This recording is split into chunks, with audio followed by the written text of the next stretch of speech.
back to the Fantasy Hockey Podcast and Building Winners. This is week 8, and I know I haven't updated in a while, but it's time to get back on the horse and figure it out, okay? So this is what we're going to do. Sundays, we're going to use it as a time to prep for the next week. So most of my leagues are next day ads, and so I'll use Sundays from now on to both talk about how the matchups are going and what's happening, what I need for the last day, but more importantly, I'll pretty much set all my ads and everything for the next week and kind of give you an eye out for who I'm thinking, what's kind of my strategy, how I'm going to set up my ads for the week, and that should be pretty helpful to a lot of people as well after listening to the week preview. It's pretty much me putting into action what we've talked about on the week preview, and then we'll use Mondays more as a recap, and let's talk about how my thinking has changed and prep for the matchup. So I won't talk so much about the matchups that are coming up in this episode. This will be more about who am I adding and prepping to maximize starts for next week. So let's start with return of the backups and go take a look at what's happened over there. Right now, my matchup is extremely close. It comes down to the wire. We're separated by a point going into Sunday night. I currently have Klingberg going, and then I am putting all my faith into Carey Price. It's not going to go well. I know that for a fact. David Pastrnak and Thatcher Demko. So I picked up Demko to hopefully get max points that I can here out of him. Hopefully he gets a win or at least some good amount of saves and low goals against versus Edmonton. But it does all come down to my goaltenders here. Carey Price and Thatcher Demko need to do something. So we'll see what happens. I did get a big shutout from Georgiev on Saturday, which is what's allowing me to even be in this matchup, because without Georgiev's shutout, it wouldn't even be close. So we'll see how those two go. So taking a look at what I need for next week, I am playing so this upcoming week 9, I am playing against the first place team who's currently losing. So they're going to most likely move to 6-2. That's why this win is so big for me. If I could get this win this week, I would be 6-2 and tied with the first place team. And then next week I'm playing them, and that could be massive. That could swing me into first place if I do well. So next week, right now, I haven't set my lineup. So let's go set lineups and take a look at what my current starts look like. And of course, remember that I have Thatcher Demko on my roster, who is not someone I actually want. So I'm going to have to swap that out. So, but with Thatcher Demko on my lineup right now, the projection I'm off by 10 points, and I have 37 starts. I definitely want to get that up. So we're going to have to make some moves here to try to optimize that. Now, I'm in a little bit of a pickle because I don't really have many spots to drop. That's one of my problems right now, is I don't really have that many options on who to move and what to drop. Really, Thatcher Demko is the only person I can drop. So we're going to have to get a little bit creative with how we do our drops. So the first thing I'm going to take a look at is, obviously I need to add for Monday because I have room for Monday. So we'll add for Monday and Tuesday here, because if we take a look at the schedule, so I have room here as well, and it sucks. Well, I don't know why I didn't add. Let me see. It didn't do my roster here. Okay, now let's take a look. See if that fixed anything. There we go. Okay, now by projections, I'm up 103.83 to 98, which, granted, I'm up a lot normally in projections, and then I blow it. Like this week, I was up by 30 points, and now I'm barely scraping by. So next week, I have room on Monday, and I have room on Tuesday. But on Tuesday, I only have a defenseman spot. So it makes the most sense to pick up a defenseman for Monday and Tuesday, and then after that, swap them out for Wednesday. So let's just make the ad first for that Monday and Tuesday slot. So if we take a look at the schedule here, let's just look at Monday and Tuesday and who's out there. So the only 3 teams that have a Monday and Tuesday game are the Devils, the Vegas Golden Knights, and the New York Islanders. So let's see what's available from there. Another option could be I could pick up one of these one-game teams that would play Monday and then pick up someone from Tuesday, but I don't really want to do that, because the idea here would be I'd pick up for Monday and Tuesday, then pick up someone for Wednesday, Friday, or something like that, and then swap for Sunday. I only get 4 ads, but that's the one roster spot I'm going to be able to play with. I don't really have many roster spots to play with here. So let's take a look at the teams here. Let's take a look at the Devils, the Vegas Golden Knights, and the New York Islanders, and who's out there. And this is a same day ad that applies the next day. So as soon as I make this ad, it will go through. So let's take a look first at Jersey, filter by defenseman, and see if there's anything that's actually worth it. Now, Sami Vatanen's out there. Vatanen could be a really good grab. At least he gets you a really good peripheral floor. So Sami Vatanen is going to be my number 1 option there. Will Butcher, I don't really, you know how I feel about Will Butcher on the podcast, so I'm not going to pick him up just out of pure spite. And then we have the Vegas Golden Knights. Let's see if they have anybody that's available that's actually worth it. Probably not. I mean, Braden McNabb is out there. He has such a low floor. I don't know why I have Nate Schmidt starred here. Nick Holden, Derek Englund, John Merrill. No, there's not really anything out there. Yeah, so far right now, I would like Shea Theodore, but obviously Shea Theodore is not really an option in this league.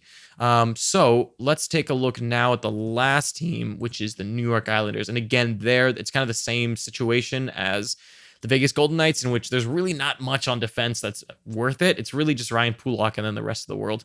Noah Dobson, maybe, since he got called up, but he didn't play against Columbus. He got scratched, so I don't think I'm going to go Dobson. I would love to get him if he does get top power play, but if he's not top power play and getting a lot of minutes, he's really not worth it. Mayfield's not worth it. Boychuk hasn't been doing anything. Pelech, not really consistent enough for me. Devon Toews not available, and neither is Ryan Pulock. So really, there's just nothing on defense for the Isles. So my best option here is going to be Sami Vatanen. That's the one that makes the most sense. He'll get me those first 2 starts, and then after that, I can dump him to pick up somebody else later in the week. And as you'll see later in the week, my needs change.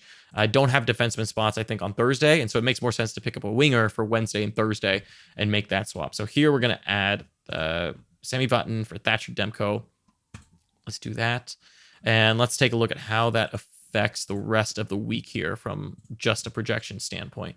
So that gives me 114 and adds quite a few starts. So Sami Vatanen actually gets me quite a few starts just in general, which is really helpful. So that might actually be a good just hold, because I was at 43 starts before and that bumped me up to 47. So he adds a lot of starts, but I think I can maximize even more from that.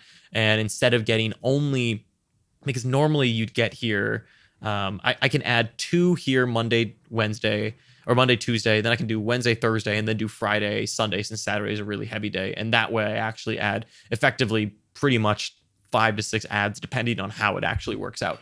But that's going to be the smart thing to do there.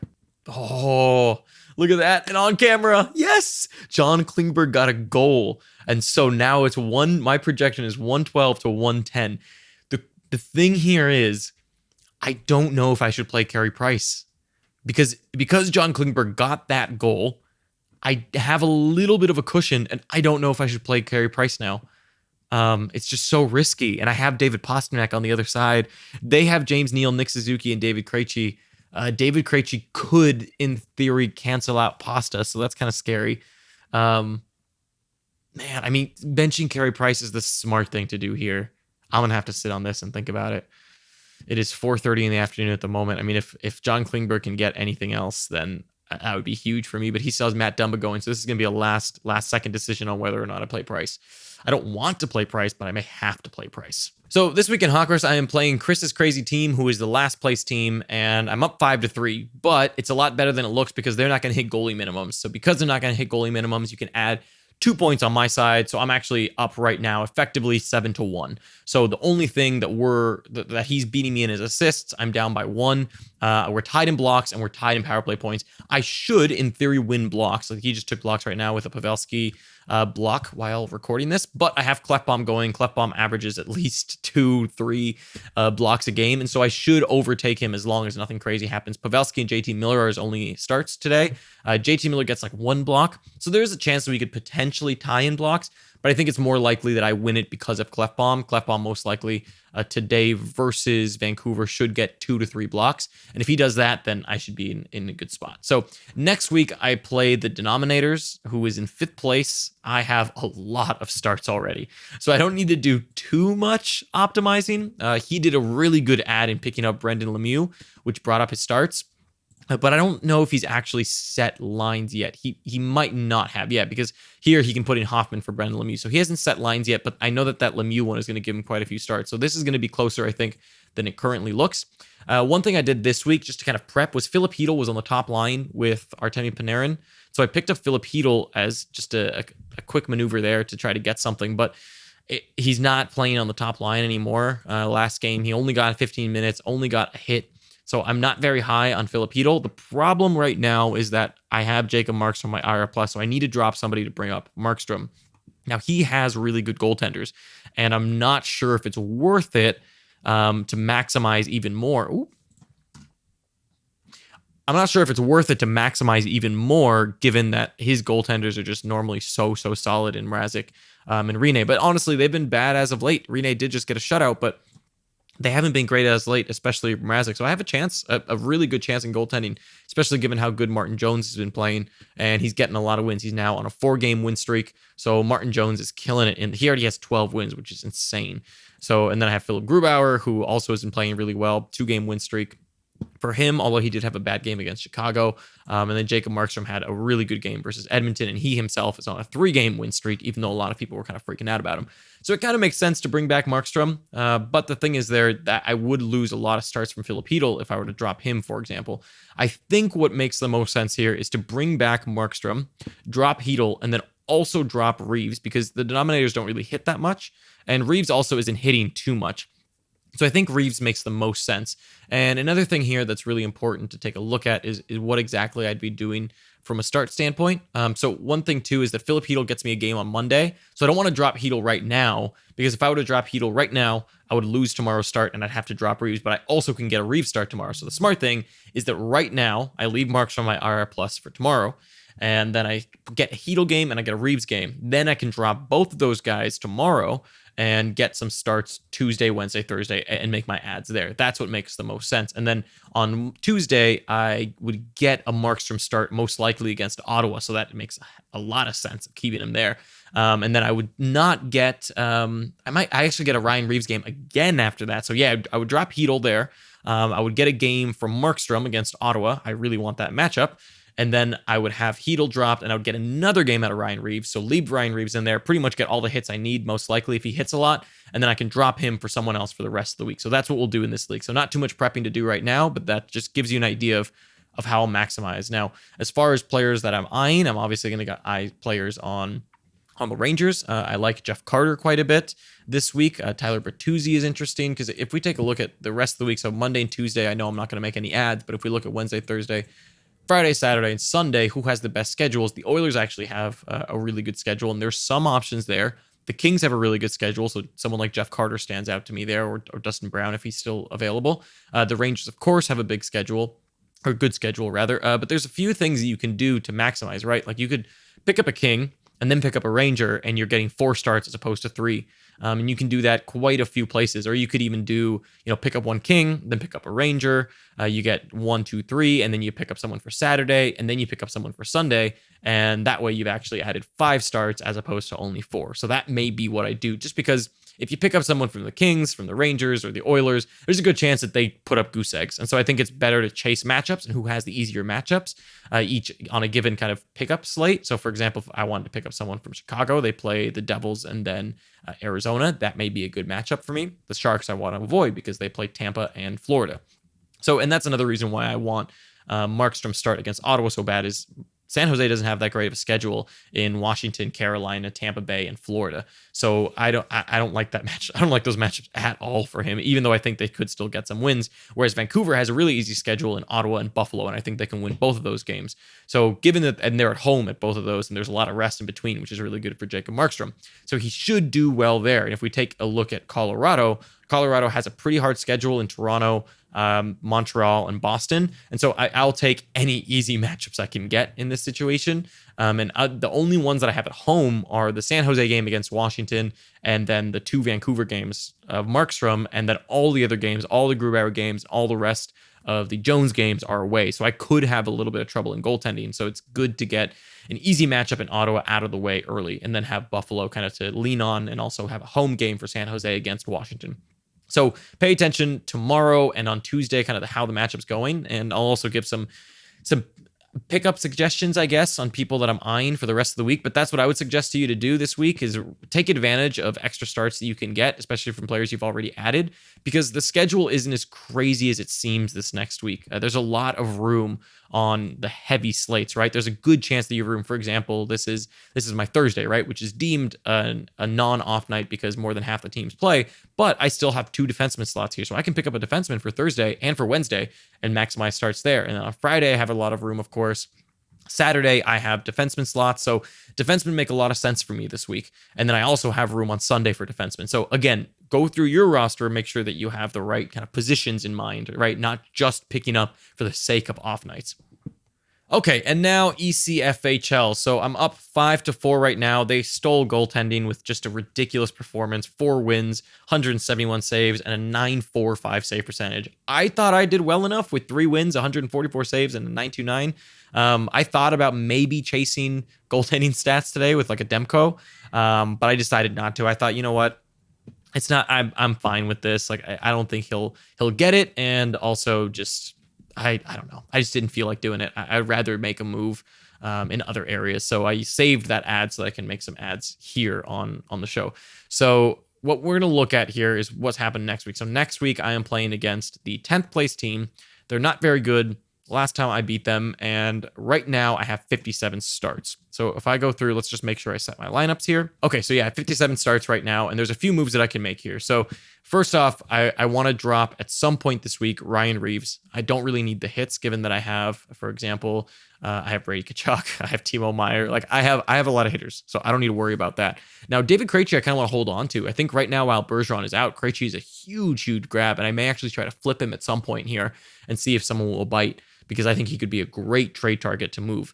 And then on top of that, I think I could move Philip Ronik. I don't have that many defensemen. That's the only thing right now. I don't have a bench defenseman. And so because of that, I kind of want to keep Ronik, but I think I think I want to go a peripheral defenseman instead of Ronik this week. So I think I could make pretty much all my ads early this week. I want to drop Ryan Reeves. I want to drop Joel Armia. Even though Armia's stats have just been insane, so Armia may be worth holding on to. Voracek is honestly on the chopping block at some point here. He just gets no peripherals. He's getting points, but no peripherals, and I just don't want that.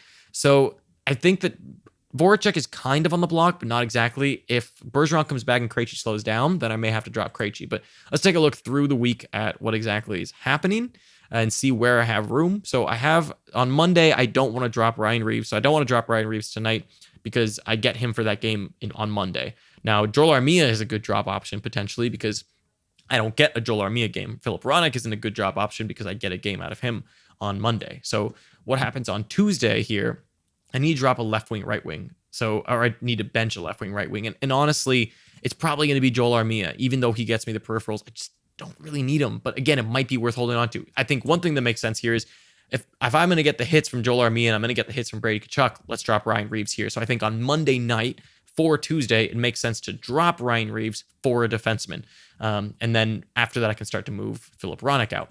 And if we look at Wednesday, I have a lot of room, of course. Thursday, I have defenseman room again, and this is where, okay, now centers get a little bit difficult here, but Ryan Reeves would be available, so I could move Voracek into Reeves' spot, and then I could move Krejci into Ryan Reeves' spot. So again, Ryan Reeves should go here for sure on Tuesday, because then I can fill up my spot. And Joel Armia is actually fitting into the plan quite well so far, so I don't think I'm going to drop him. And then Saturday, we have room for everything on Saturday. We can do kind of whatever I want here. Now, I am going to be picking up a defenseman. So here on Saturday, it might actually make sense to leave my defenseman in and then drop Ronik now and then pick up a forward, right? And have my peripheral defenseman now set. And then Sunday, I have room pretty much wherever I want. So there's quite a few moves that I can make here. But I wanted to get one in, because then next week, I don't need to, then I get one more ad essentially, because I've only used 1 of 4. But there's just nobody that I think is worth dropping. And next week, it's against 10th place, so I don't want to just drop for the sake of dropping, right? They might even be inactive, to be honest. Like, let's take a look at their matchup this week. Have they set lines? So they're down. I just want to see if they've set lines this week, because if they haven't set lines, then... Okay, so Lindell, they didn't set. Let's look at a big, heavy slate day. Yeah, it doesn't look like they set. So they don't seem to be setting lines. So this is actually really good for us, because that means that with my 57 starts right now, I should just destroy them. So actually what we might do when we drop Ryan Reeves is we may actually look a whole week ahead and start to plan for that potentially, if there's a really, really good ad that I like. That's what I might do. But we'll see. For example, Vegas has a pretty good schedule. Boston has a fantastic schedule. I can't do much with that. Chicago. So that's what we'll probably do, because that person doesn't set lines. And that's a really important thing to note too, is when you're prepping for a week, make sure do a little bit of research there into what you're doing. Don't just I could maximize this probably to 60. I want to say 63-ish if I did it right. If I really played it my cards right, probably do that for like 63. But what could make sense here is I could actually maybe optimize for both this week and next week, right? For example, late in the week, a Paul Stastny might make a lot of sense because Vegas has a really good schedule next week and this week. So Paul Stastny might be a good one, for example, someone that people might be low on, and I can grab a little bit earlier than everybody else, and I don't need to worry about it too much. But I do want to flip Ronick into a peripheral defenseman somewhere in here. So that's something that I'm going to have to look for. Jake DeBrusk is also still out here, so he might be a good ad for the week following. Anthony Duclair is still out here, whose minutes have dropped a little bit, so I'm not as interested in. But I think for sure we're going to look at here is I'm going to look for a peripheral defenseman. And Calvin DeHaan fits that bill almost perfectly. And look at all these, like he's a peripheral monster. And he's getting a ton of blocks as well. So I think Calvin DeHaan is one of my favorite ones, although I also like Turot because Turot plays a lot of minutes. And so you're at least getting volume out of him. The problem is he doesn't get as many blocks, and I kind of want blocks more. And so I think Calvin DeHaan this week is the best ad. Chicago has a pretty good schedule, and they have one after that. But Turot, I'm also liking a lot because of his minutes. His minutes are super high, but his peripherals, as you can see here, are tied to his minutes. So when he got only 20 minutes, his peripherals dropped. As soon as he gets 26 minutes, his peripherals go up. So he's a guy who gets peripherals based on time volume. And when there's guys like that, I typically like to avoid them for the most part because you're too tied to his deployment. And as soon as those minutes drop in a game, he's just not as worth it. Whereas Calvin DeHaan, it doesn't really matter how many minutes you put out there for. You put him out there for 16, he still can get you 2 blocks. Put him out there for 21, 22, he still gets you 3 blocks. He's pretty consistent in the block category, and that's more than anything where I'm struggling is in blocks. In hits, I'm pretty much fine with a guy like Brady Tkachuk. Now I have like a Joel Armia and whatnot. So really, I'm looking for a block defenseman more than anything. So there you go. Hopefully that was helpful. Hopefully it helps you set your ads for the week. Tomorrow we'll take a look at what I'm planning for Tuesday because as you saw, there's a lot of things that I need to make for Tuesday, but I'll try to do them pretty much every week so you can take a look at because this is one of those weeks really where you're making ads almost every single day and trying to play some 4D chess to maximize your starts. So be sure to subscribe, turn on notifications to get future Building Winners episodes and any other episodes that we do. Give it a thumbs up as well if you liked the video, and I'll catch you next time.